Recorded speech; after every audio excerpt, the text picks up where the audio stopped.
Baik, Assalamualaikum warahmatullahi wabarakatuh kepada tuan dan puan, rakan-rakan sekalian. Alhamdulillah kepada rakan-rakan yang bersama-sama yang dapat bersama-sama pada hari ini, walaupun bukan orang kata secara live. Mungkin tuan dan puan menonton video ini selepas daripada live. Saya juga masih lagi orang kata mengucapkan terima kasih, selamat datang jadi Alhamdulillah selepas beberapa hari ini, minggu ini agak sibuk kepada kita yang menguruskan anak-anak yang belajar di rumah dan ada yang kena pergi ke sekolah. Untuk anak-anak yang tingkatan 5 yang masih lagi belum menjalani sesi SPM, mereka perlu pergi ke sekolah macam biasa kan. Jadi ada juga ibu bapa yang perlu menguruskan hal-hal berkenaan. Dan kepada rakan-rakan yang berada di negeri-negeri seluruh Malaysia, sekarang ni kita semua dengan PKP, jadi keadaannya lebih orang kata mencabar, lebih mencabar dalam keadaan semasa berbanding PKP yang pertama tahun lepas. Jadi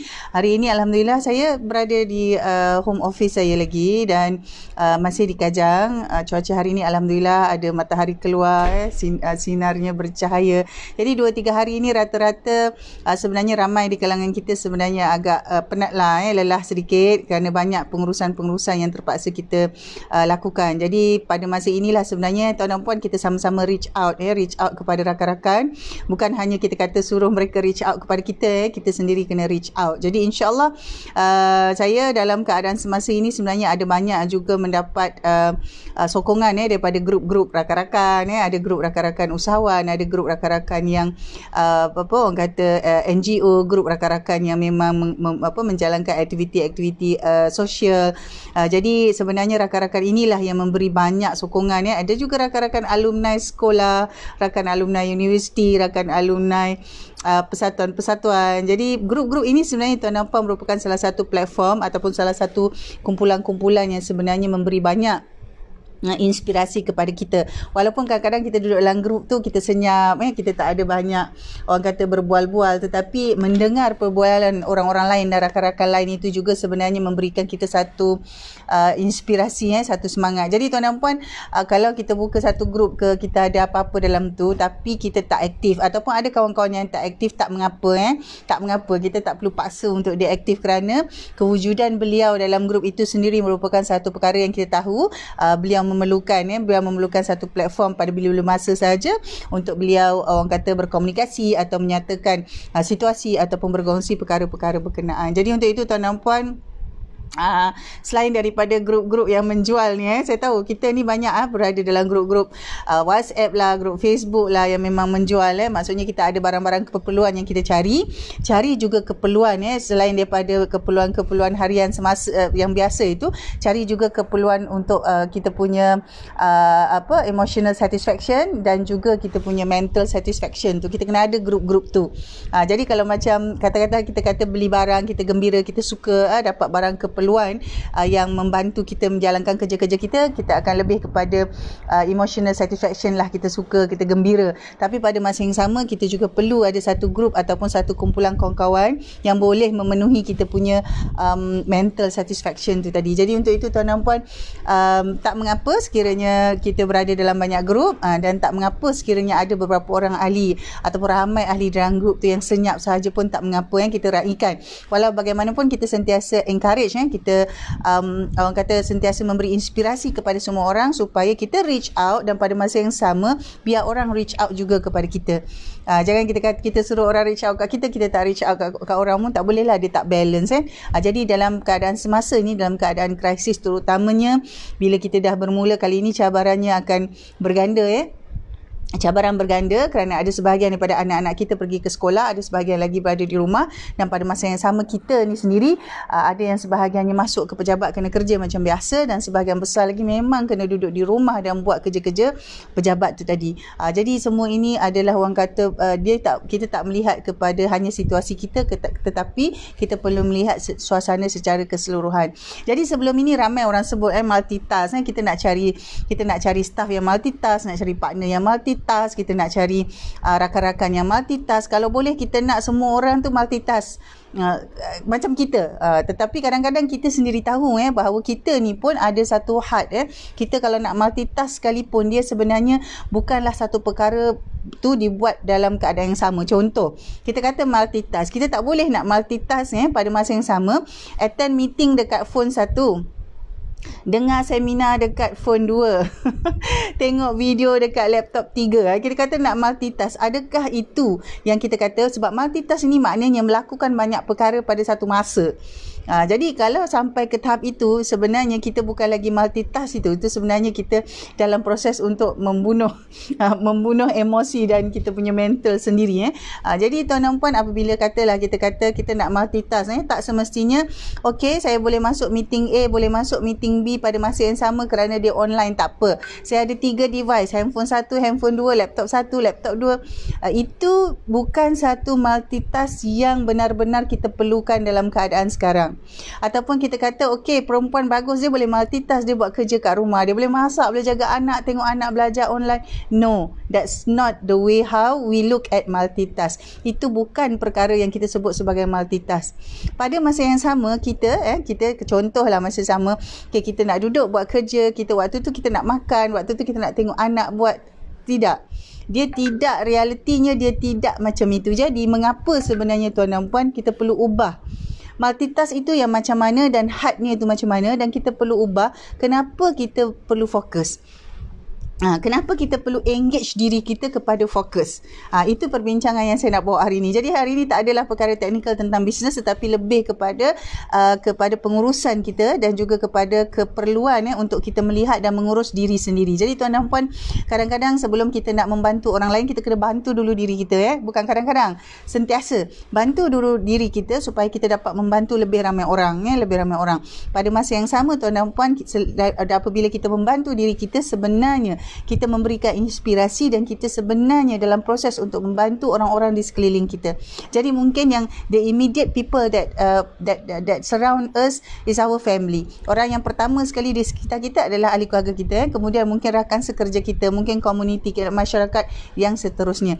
Jadi apabila itu berlaku, kita mula empower diri kita sendiri, kita bantu diri kita, secara automatik sebenarnya kita membantu orang sekeliling. Tetapi kita kena ada satu, orang kata, rancangan yang jelas macam mana kita nak bantu orang sekeliling itulah. Secara automatik dia akan berlaku secara lambat dan tak sedar, dan dia tak tersusun. Baik, mengapa sebenarnya kita kena fokus tuan dan puan? Mengapa sebenarnya kita perlu engage? Mengapa kita perlu berikan diri kita, masa kepada diri kita untuk memberi fokus dan memikirkan sesuatu perkara, melakukan sesuatu perkara, buat sesuatu perkara itu dalam keadaan yang fokus tu tadi. Jadi ada 4 perkara sahaja yang kita nak bawakan hari ini tuan dan puan. Jadi tuan dan puan, sekiranya tuan dan puan ada banyak membaca bahan-bahan bacaan, tuan dan puan akan dapati beberapa poin yang saya kongsikan ini adalah relevan dan dia sebenarnya sama dan banyak dibincangkan oleh penulis buku ataupun pakar-pakar kesihatan ataupun orang kata pakar motivasi di luar sana. Memang banyak membincangkan, tetapi kita bawa dalam konteks yang praktikal kita ini. Kerana kita sentiasa, terutamanya wanita, mereka sentiasa dikaitkan okey, perempuan ni boleh buat banyak perkara dalam satu masa. Betul, tetapi itu tidak bermakna mereka perlu jadi macam itu pada setiap masa. Jadi dalam keadaan sekarang kita kata tak apa, staf perempuan dia lagi senang kat rumah, dia multitask. Dia boleh buat kerja online, dia boleh masak, dia boleh uruskan rumah tangga, dia boleh tengok anak belajar. Dan ini adalah satu persepsi dan satu konotasi yang salah tuan dan puan. Tak kira sama ada lelaki atau perempuan, mereka masih perlukan masa, perlu engage diri mereka kepada satu senario atau satu keadaan untuk fokus thinking tu tadi. They must engage themselves into focus thinking. Dia kena bagi masa fokus. Jadi antara yang pertama tuan dan puan, apabila kita beri masa ataupun kita menyusun kerja kita itu, melakukan perkara secara fokus, kita dapat menyalurkan tenaga kita itu kepada objektif ataupun sasaran ataupun goal yang kita nak capai itu tadi. Baru kita dapat salurkan energi itu tadi. Jadi dengan arti kata lain, kalau multitask, buat kerja banyak pada satu masa, dia akan menjatuhkan kualiti, dia akan menjatuhkan reputasi apa-apa sahaja yang kita lakukan. Mungkin dia boleh buat banyak. Contoh bila dia bekerja di rumah, mungkin dia boleh buat banyak. Kalau selama ni dia cuma kerja 8 jam, dia boleh kerja 12 jam, betul. Tetapi apakah hasil ataupun output itu, kualitinya itu mencapai seperti mana yang kita sasarkan. Itu adalah antara perkara yang perlu dilihat apabila kita kata kita nak suruh ataupun kita kata kita nak praktiskan, kita nak teruskan cara kerja kita dengan multitask tu tadi. Boleh buat kerja yang banyak berbeza-beza pada satu masa, itu kena semak semula. Dan apakah itu nanti akan deteriorate ataupun menjatuhkan lagi status kesihatan individu-individu yang berkenaan. Itu yang pertama. Mengapa kita perlu engage untuk fokus? Yang pertama sekali supaya kita boleh salurkan tenaga kita itu untuk mencapai objektif ataupun sasaran yang kita nak tu tadi. Itu yang pertama. Yang kedua tuan dan puan, bila kita bagi peluang kita engage kepada focus thinking ni tuan dan puan, kita akan dapat membina idea-idea baru. We are allowed to give time to develop ideas. We are giving ideas time to be developed. Dia macam tu. Jadi bila kita fokus tu, kalau kita kata contoh ada idea baru, ada inovasi baru, terutama sekarang tuan dan puan, mungkin sebagai majikan ramai yang sibuk nak buat polisi bekerja dari rumah, betul. Tetapi pada masa yang sama kita tak mahu polisi-polisi ataupun situasi bekerja dari rumah itu menyekat kreativiti kita, menyekat idea-idea baru. Kita tak mahu. Kita masih lagi mahu staff kita keluar dengan idea-idea baru. Kita mahu diri kita sendiri ni sebagai usahawan ke, sebagai majikan ke, sebagai bos ke, mempunyai idea-idea baru yang bernas, yang sentiasa boleh menjadikan kita punya kerja-kerja ataupun organisasi itu menjadi sentiasa lebih baik. Jadi dalam keadaan itu kita perlukan fokus. Jadi bila multitask tuan dan puan banyak sangat, kita akan tersepit dan kita tak ada peluang, kita tak ada ruang untuk nak dapatkan idea baru. So we need to engage ourselves into focus thinking or focus in doing things so that we can give ideas enough time to develop. We must allocate enough time to develop new ideas. Itu perkara yang kedua. Kenapa kita kena fokus ni tuan dan puan? Supaya kita boleh dapat nak develop idea-idea baru dalam keadaan yang konsisten dan sentiasa ada. Terutama dalam keadaan sekarang. Kita sentiasa perlu ada orang kata nak review. Okey, buat macam ni tak boleh. Buat macam ni macam mana? Buat macam tu macam mana? Dan sekarang kita tak boleh nak kata kena ada plan A, B, C sahaja. Kemungkinan tuan dan puan kita plan A, plan B, plan C dah tak boleh pakai. Kita perlu ada yang baru pula. Jadi itulah kita perlu beri juga ruang supaya kita dapat beri fokus, berfikir secara fokus. Bukan hanya multitask ataupun memang multitask macam selama ni yang kita fikirkan. Itu yang kedua. Okey, yang ketiga tuan dan puan, apabila kita memberikan fokus itu tuan dan puan, kita engage, we engage ourselves into focus and deep thinking, we brings clarity to the target. Jadi kita akan jadi lebih jelas kepada apa yang kita nak capai. Kita nak capai apa sebenarnya? Bila multitask ni tuan dan puan banyak sangat, bila banyak sangat kita nampak seolah-olah ada banyak sangat target. Jadi kita tak tahu yang mana satu, dia jadi chaos. Jadi bila kita kata kita nak multitask dalam keadaan sekarang tuan dan puan, semak balik. Inilah masanya sebenarnya untuk kita lebih fokus. Supaya kita dapat jelas, kita dapat clarity kepada apa yang kita nak capai. We must bring clarity to what we want, to achieve based on our target. Apa yang kita sasarkan tu tadi. Jadi kalau kita banyak sangat contoh sekarang ni kita risau tak cukup income, contoh kita risau tak cukup pendapatan. Kita nak jual online, nak buat dropship, nak masak kat rumah, nak jual makanan. Jadi bila banyak sangat tu tuan dan puan, apakah sebenarnya multitask yang kita buat itu benar-benar memberi kesan atau sebenarnya menjatuhkan lagi kita punya pencapaian atau kita punya prestasi itu tadi? Apakah sepatutnya kita fokus supaya kita boleh jelas dengan apa yang kita nak capai? Target tu apa? Contoh, kalau target kita kata sekurang-kurangnya bulan ni mesti ada income, contohlah RM1,500 ataupun RM2,000 contoh. Jadi macam mana kita nak target tu? Apakah patutnya kita duk fikir, okey nak buat yang ini, nak buat yang tu, nak buat yang ni, atau kita fokus kepada satu perkara yang kita buat, dan perkara yang kita buat tu mungkin dipecahkan kepada 2-3 langkah ataupun 4 perkara yang membolehkan kita capai target kita, goal kita dapat income RM2,000 sebulan contoh. Jadi bila kita kata kita nak buat multitask ni kan, kita kata okey, bila banyak sangat ni tuan dan puan, kesan dia sebenarnya dalam keadaan sekarang tuan dan puan, dalam keadaan sekarang di mana kita semua PKP, kita semua banyak terpaksa berdepan secara online, kita we crave to meet people. We crave to meet people, we crave to have lunch together. Benda-benda ni yang kita tak boleh buat. Jadi bila kita ada benda-benda craving ni tadi yang kita tak dapat, tak boleh buat ni, kita dalam keadaan yang kita tahu kita agak tertekan. Kita tak adalah stres, tapi kita agak tertekan. Jadi untuk itu, kita tak boleh lagi nak buat gaya multitask, nak buat kerja semua tu, nak buat banyak-banyak, tak boleh. Jadi saya mengajak hari ini untuk melihat perkara yang ketiga. Bila kita fokus, let's engage ourselves into focus thinking so we can get clarity to the goals that we want to achieve. Supaya kita jelas apa sebenarnya yang kita nak capai tu tadi. Itu yang ketiga, tuan dan puan. Yang keempat, tuan dan puan, apabila kita berikan fokus kepada apa yang kita nak buat dan rancang ini, sebenarnya tuan dan puan, kita boleh bawa diri kita to the next level. Maksudnya kita boleh move forward. Kalau kita multitask buat banyak sangat tuan dan puan, katalah kita kata kita nak survive ni, saya nak survive ni puan, saya kena buat saya kena buat juga offline macam ni, saya kena buat juga online macam ni. Selain daripada jual yang ini, saya kena jual yang ini. Selain daripada buat ni, saya kena buat ni. Jadi bila kita multitask macam itu, kita hilang fokus tu, kita tak boleh nak move forward sebab kita rasa tersekat. Banyak sangat nak buat ni, tak dapat buat. Banyak sangat tersekat, tak dapat buat. Jadi bila tak dapat buat, macam-macam lah tuan dan puan, kita down, kita frust, kita rasa kita gagal, kita rasa tak berjaya, macam-macam yang buruk tu kita rasa. Tetapi kalau katalah kita engage ourselves into focus and deep thinking, so we focus into one, we do it first, kita buat yang tu dulu. Jadi kita nampak benda tu, okey yang ini tak betul, okey macam mana nak betulkan, okey tak boleh lah, okey tak boleh, kita buat yang ini. Jadi daripada situ kita nampak macam mana kita nak go next. Bila kita tahu macam mana kita nak go next, maksudnya kita kita tahu yang kita boleh go next tu, next level ke, next step ke, tak apa. Tetapi we know how to move forward. Kita nampak benda tu, kita clear. Jadi kita confident. Jadi tuan dan puan, dalam keadaan sekarang, sama ada untuk diri kita sendiri ataupun untuk staff, kena tengok balik apakah cara kerja kita tu secara multitask itu masih relevan atau sebenarnya tak boleh dah. Dalam keadaan sekarang ni tak boleh dah kita nak semua nak multitask. Multitask ni maksudnya buat banyak perkara pada satu masa. Itu maksudnya.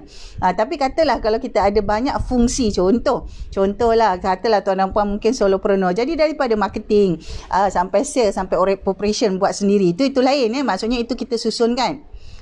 Contoh hari ni 2 jam, 3 jam adalah aktiviti marketing. Kemudian 2 jam, 3 jam kita buat aktiviti sales. Okey, dalam seminggu kita ada 3 hari deliverable, contoh operation.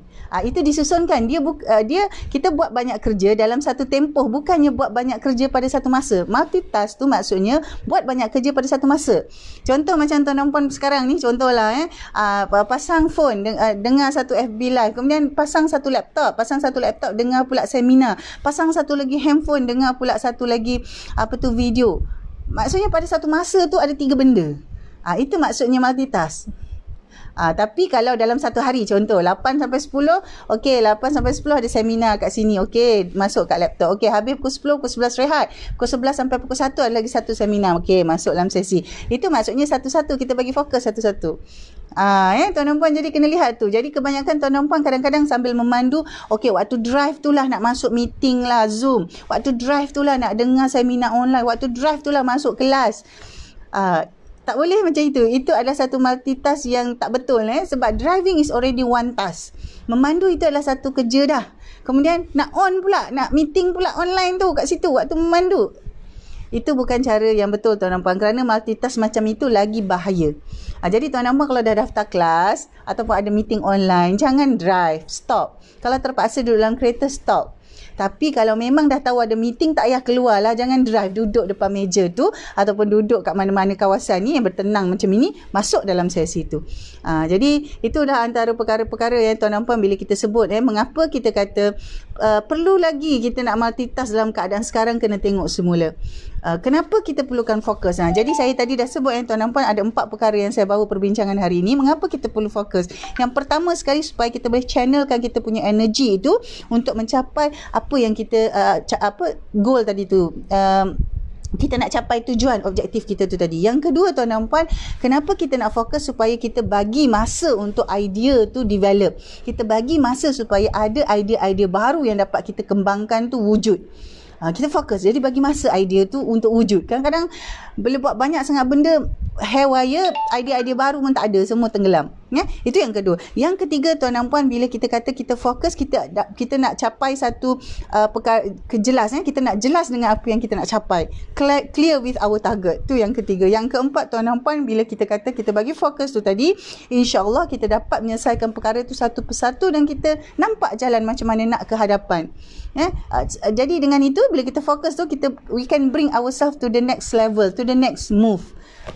Jadi itu tuan dan puan, tak boleh dah kalau kita sebagai majikan, janganlah kita kata dekat staff nak multitask lagi, ataupun kita sendiri diri kita ini tak boleh kita nak paksa lagi diri kita multitask. Maknanya multitask ni buat banyak kerja pada satu masa yang sama, tak boleh dah. Engage ourselves into a focus, deep thinking. Focus thinking. Susunkan kerja tu satu persatu supaya kita dapat memberikan hasil ataupun mencapai target dan sasaran yang betul. Jadi keadaan ini tuan dan puan, kadang-kadang memang kita akan chaos, kita akan ada rasa macam haywire sikit kan. Kita rasa macam pening, rasa macam banyaknya nak buat kan. Pukul 8 anak nak masuk kelas 1, 2, 3 apa semua kan. Tetapi kita tak ada pilihan selain daripada untuk adjust, untuk susunkan balik macam mana cara kita bekerja supaya kita terus dapat memberikan fokus. Jadi dalam keadaan sekarang tuan dan puan, PKP, seluruh Malaysia ni kecuali Sarawak ni sekarang ni, kita memang majoriti memang akan ada di rumah, kecuali ada urusan-urusan yang memang kita dibolehkan untuk bergerak 10 km radius daripada kawasan kita, termasuklah anak-anak kita yang perlu masih pergi ke sekolah tu tadi. Maka kita perlulah nak tak nak kita kena buat. Nak tak nak kita kena buat. Jadi insya-Allah tuan dan puan, kita boleh buat sebenarnya. Cuma susunkan, bawa bertenang, susunkan lambat ke cepat tu tadi kita susunkan, insya-Allah kita dapat menjalankannya dan kita dapat mencapai apa yang kita sasarkan. Pelan-pelan lah tuan dan puan. Jadi kepada rakan-rakan saya di luar sana semua, reach out to your friends. Maksudnya tanyalah khabar kawan-kawan kita tu di luar sana. Walaupun kita kata, contoh kita tak ada hubungan bisnes pun, ataupun kita memang dah ada hubungan bisnes sekalipun, bertanya khabar, reach out to our friends. Kita tak tahu, kadang-kadang hanya dengan kita bertanya apa khabar, keadaan macam mana, itu menjadikan mereka jadi lebih tenang ataupun rasa somebody is asking on how I am doing now. Jadi kita tak tahu tuan dan puan. Jadi untuk itu, reach out to others, don't wait for people to reach out to you.